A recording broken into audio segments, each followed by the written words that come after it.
ROM pour recyclage organique mobile est né en 1993 d'une idée simple, recycler les déchets verts pour en faire du compost. Cet ancien jardinier a donc créé sa société répartie sur 12 sites en Midi-Pyrénées autour d'un concept original, la mobilité des machines et des hommes pour limiter la pollution et respecter l'environnement.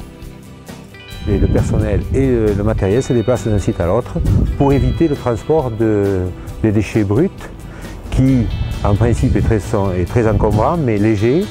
Et si on devait tout amener sur le site de Bordère à partir de Toulouse ou vice-versa, ça ferait des coûts de transport et une pollution qui est inutile.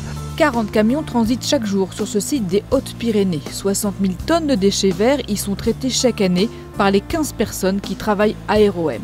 Les métiers, ce sont ingénieurs en environnement. C'est sur le terrain, c'est des conducteurs d'engins qui ont quand même des formations plutôt agricoles parce qu'ils connaissent le produit, ils savent à quoi il sert et ils ont un intérêt aussi pourquoi on fait toutes ces opérations. Et ces conducteurs d'engins quand même qui doivent être à la fois... L'agriculteur de base connaît la terre, connaît la mécanique et ils savent se débrouiller un peu seuls, ça fait partie de leur culture si vous voulez.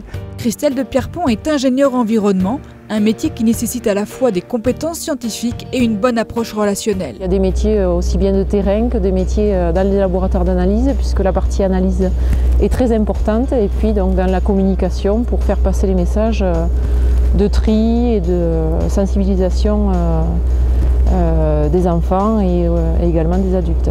Dernière embauchée, Séverine Grassi, une chercheuse de l'université de Pau qui a inventé un biofiltre capable de dépolluer l'air de façon naturelle.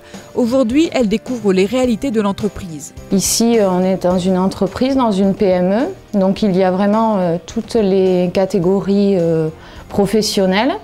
Du conducteur d'engin au directeur. Donc, on a affaire donc, avec des personnes de niveaux relativement différents, de niveaux scolaires relativement différents. Et on apprend beaucoup de toutes les personnes qui sont présentes ici.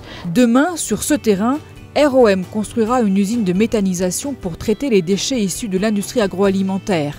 Elle traitera aussi les boues des stations d'épuration et produira de l'électricité avec la création d'une dizaine d'emplois à la clé.